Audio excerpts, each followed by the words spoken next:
طيب يا شباب، خلينا بس في الأول قبل ما نبدأ، قبل ما نتكلم عن موضوع التعلم، نتكلم أو نجاوب على سؤال. لو أنت شخص عملت مشيت في الجدول أو عملت الجدول بتاع المقارنات اللي قلنا عليه، وبدأت في الأول خالص ب10 مجالات، بعدين ال10 مجالات دول بقوا 8، بعدين بقوا 6، بعدين بقوا 4، بعدين بقوا مش عارف 3 أو إلى آخره. فأنت دلوقتي مثلا في الآخر وصلت إنك محتار ما بين مجالين أو 3، تبدأ بأنهي مجال فيهم وبناء على إيه؟ إيه المعيار المهم والوحيد والفيصل اللي هيكون في الآخر اللي يخليك تختار مجال منهم عن التاني؟ اول يعني نصيحتي انا الشخصيه ليك، واللي غالبا هتلاقي الناس اللي فاهمه بتتكلم معاك فيها، اللي هي انك تبدا بالمجال اللي انت حابه. احنا هنا مش بنتكلم، مش بقول لك زي نصايح السوشيال ميديا العبيطه اللي هي بتقول لك اجري ورا شغفك والحاجات اللي هي اللي زي كده. بس انت هنا لما وصلت لفكره او لان المعيار اللي هو هيكون وحيد بقى واساسي في اختيارك للمجال هو شغفك او حبك للمجال، احنا اخترناه او وصلنا ليه بعد فلتره كتيره جدا ومنطقيه جدا وعلى اسس كتيره جدا.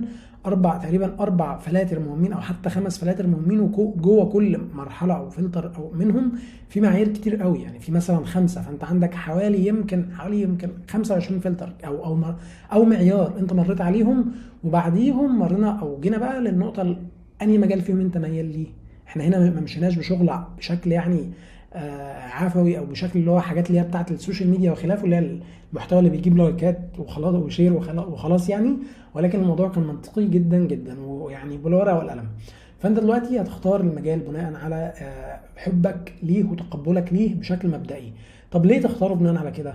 بص، الشغل من اكبر الحاجات اللي بتاخد من يومنا ومن حياتنا بشكل عام وقت، هو الشغل. ليه؟ خلينا نقول مثلا انت بتشتغل في وظيفه معينه او في شغلانه معينه او حتى عندك مشروع معين او ايا يكن، بتشتغل مثلا 8 ساعات. انت شغلك ما بياخدش منك 8 ساعات بس، شغلك يعتبر الناس اللي فاهمه يعني بتركز في وقتها جدا جدا، هتلاقي ان هم بيقول لك ايه، انت شغلك بيبدا اول ما بتصحى، اول ما بتفتح عينيك علشان تروح الشغل، ولغايه ما ترجع تاني يعني تغير هدومك وتظبط امورك والكلام من ده كله وتبقى مستعد تعيش حياتك من تاني. الوقت ده كله هو ده وقت الشغل. انت بتشتغل لما المفروض بقى لما حد يسالك ما تقولوش بشتغل 8 ساعات او 9 او 10 او ايا يكن، لا، انت تقول له تحسب الوقت ده كله وتقول له انا بشتغل الوقت ده ليه.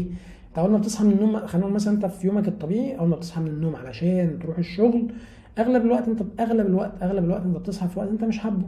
يعني انت ما انتش حابب مثلا انت تصحى كل يوم مثلا الساعه 6 ولا الساعه 7 ولا الساعه 5 ولا الساعه ايا يكن الساعه، وتغير او تغيري ايا يكن بقى هدومكم وتظبطوا اموركم وكل الكلام من ده كله، وتنزل في الشارع في عز الحر او في عز البرد، وتروح مثلا طريق او مواصلات او ايا يكن بوقت معين، ويعني ترافيك او مرور زحمه او مش زحمه او ايا يكن، كل يوم انت مش حابب تعمل ده، سواء في الصيف او سواء في الشتاء، او في وقت انت حابب تقضيه مع عيلتك بس انت مجبر تخرج، او وقت انت مش عارف حابب اصلا تنام فيه بس انت برضه مجبر تخرج وانت مش حابب تعمل ده.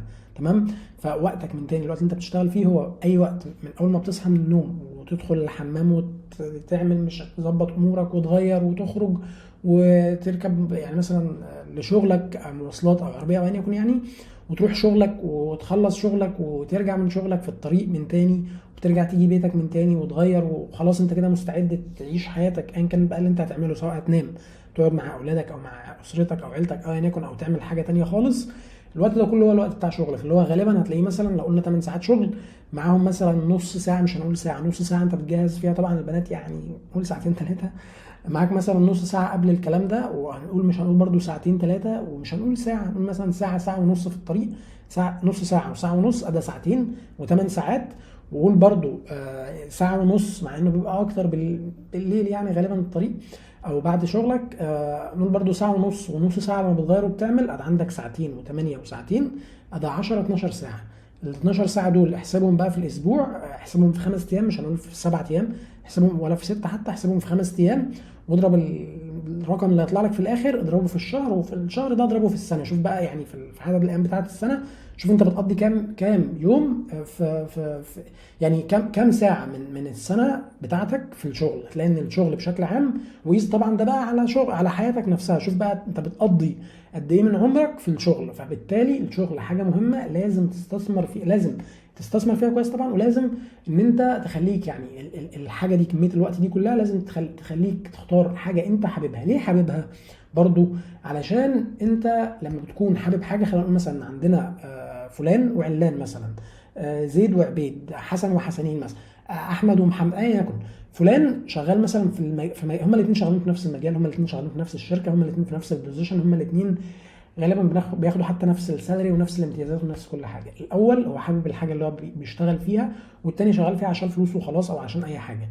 الاولاني ده هو حابب الحاجه دي، هو بالتالي بنسبه كبيره هو مش لازم يصحى كل يوم يصحى من الشغل، يعني في فراشات حوالين منه والجو لطيف والكلام ده كله، بس هو على الاقل بيبقى صاحي من النوم هو حابب ان هو انا صاحي عشان اروح اشتغل في الحاجه اللي انا حاببها. عكس واحد تاني هو صاحي عشان يشتغل الحاجه اللي هتجيب له فلوس وخلاص. الشخص التاني لما مثلا في حاجه جديده عليه في الشغل مش عارفها، عنده يعني ويلنج او ان هو يعني ميال اكتر، او عنده الرغبه ان هو يروح يتعلم الحاجه دي لان هو فعلا حاببها وحاببها. انما التاني هو بيتعلمها، انا الحاجه دي لو هتجيب لي فلوس او هتساعدني او هتحل او هتخليني مثلا يعني اتفادى ان انا مثلا ان هم يمشوني بعد فتره، فانا هتعلمها. او لو هتجيب لي فلوس انا هتعلمها، لو مش هتعمل الكلام ده كله انا مش هتعلمها. انما الشخص الاولاني هو ممكن اتعلمها. لو الشخص الاولاني لو قابلته مشكله هيدور وهيبقى فراك كتير، عكس الشخص التاني انا قابلتني مشكله رجع يريبورت او يتكلم مع مديره او الشخص اللي مديله التاسك او ايا يكن، انا لقيت المشكله مش عارف احلها، اتعامل. عكس الشخص الاولاني. بالتالي بعد وقت كبير جدا من حاجات كتير زي كده، من عوامل كتير زي كده، هتلاقي ان الشخص الاولاني ده بيترقى، هو كده بيتعلم كتير، كده كان بيجرب وبيغلط وبيعمل حاجات كتير، فهو بالتالي مع الوقت هو بيبقى غير الشخص الاولاني. هما الاثنين شغالين نفس الحاجه هنا، بس الشخص الاولاني هو مع الوقت بيزيد، معرفته بتزيد وخبرته وحاجات كتير طبعا، فبالتالي معاها كل الحاجات التانية هتزيد، اللي هو مثلا من سالري، من تفضيل الناس مثلا ليه واختيارهم ليه في ان هم مثلا في الترقيات، في مش عارف ايه، هتزيد، هيبقى الشخص ده مفضل اكتر، حابين ان هو يترقى اكتر الى اخره من الحاجات دي كلها. حلو لحد كده. ده سبب تاني. سبب ثالث ان انت ممكن، احنا قررنا النقطه دي كتير شويه لغايه دلوقتي، بس سبب ثالث او حاجه ثالثه ان انت الحاجه اللي انت حاببها دي هتبقى قادر، او هيبقى امكانيه او احتماليه ان انت هتبقى حابب ان انت تبدا فيها شغل بعدين، يعني شغل مثلا جانبي ليك او تعلم الناس الحاجه دي او ايا يكن، اكتر بكتير من الحاجه اللي انت بتشتغلها عشان فلوس وخلاص، او عشان هي مطلوبه وخلاص، او عشان ايا يكن يعني. تمام. فدي نقطه ثالث. نقطه غيرهم في اغلب المجالات، زي مثلا مجال زي البرمجه. مش عارف مصطلح في مصطلح غالبا بيسموه الموضوع ده بيه، بس انا مش فاكره للاسف. بس بيقولوا او من المتعارف عليه ان المبرمجين بعد وقت معين، بعد سن معين، او بعد عدد سنين معينه من الشغل في المجالات اللي هي البرمجه وخلافه، ان هم بيسيبوا المجال ده وبيروحوا المجال تاني خالص، او يعني مثلا يبقى زي، حتى كان في كده من فتره قريبه، كان في زي صوره كده سكرين شوت متاخده من بروفايل حد على لينكد ان، بحطها في الفيديو هنا وانا بتكلم يعني. واحد كان شغال في مايكروسوفت، مش عارف برنسبل انجينير مش عارف ايه كده، يعني حد كده ليفل عالي جدا، يعني ليفل تنين، يعني عارف انت المبرمجين العاديين هم هنا، والراجل ده هنا تنين، هو مجنح، وبقى له مثلا زي 19 سنه ولا مش عارف 20 سنه في الشركه في مايكروسوفت نفسها وغيره.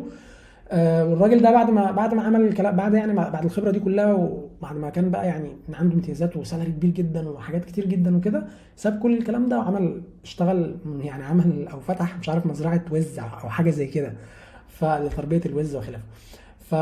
فالحاجه دي معروفه في مجال المبرمجين، ان هم يا اما بعد ما يوصلوا لسن معين، يا اما بعد عدد سنين معينه من الخبره في المجال والشغل فيه، بيسيبوا المجال وبيشتغلوا حاجه ثانيه خالص، او حتى بيتقاعدوا او ايا يكن.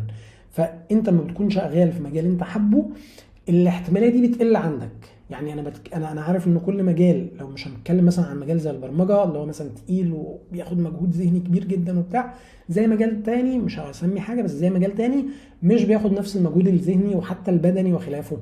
انا عارف ان في فرق طبعا، بس بتكلم ان انت لما بتكون حابب الحاجه بنسبه كبيره بتفضل بتكمل فيها. ممكن مثلا مش هتبقى بتشتغل بنفسك طول الوقت، او مثلا 5 سنين ولا 10 سنين ولا 20 سنه خبره في المجال مش هتبقى بتشتغل بنفسك، بس هتبقى ما زلت قادر ان انت مثلا تقدم استشارات، قادر ان انت مثلا تشتغل تعلم الناس الحاجه دي، تعمل تسوي والى اخره من الحاجات دي كلها، تفتح حتى شركتك او ايا يكن. بس ان انت حابب المجال، المعيار ان انت حابب المجال دي حاجه حلوه، او ده معيار مهم انت تختار بناء عليه. فانت دلوقتي محتار ما بين مجالات كتير، يفضل انت تختار بناء على اللي انت حابه مبدئيا. ومن تاني احنا ما اخترناش المجال كده مش عمياني، والله انا حابب المجال ده فانا هجري وراه، حتى لو المجال ده ملوش مستقبل، او حتى لو الذكاء الاصطناعي هيأثر عليه، او حتى لو هو ما فيهوش مرتبات كويسه او ايا يكن. احنا مرينا بمراحل كتير، اللي هي 4 أو 5 مراحل من الفلتره. جوه كل يعني مرحله منهم في حوالي 5 معايير يزيدوا او ما يقلوش، بس يزيدوا عن 5 معايير كمان. فبالتالي انت اخترت الحاجه اللي انت حاببها بناء على او بعد معايير كتير جدا حقيقيه ومنطقيه. حلو لحد كده. فده بالنسبه لاجابه السؤال ده. ننتقل لاجابه سؤال تاني في الفيديو الجاي.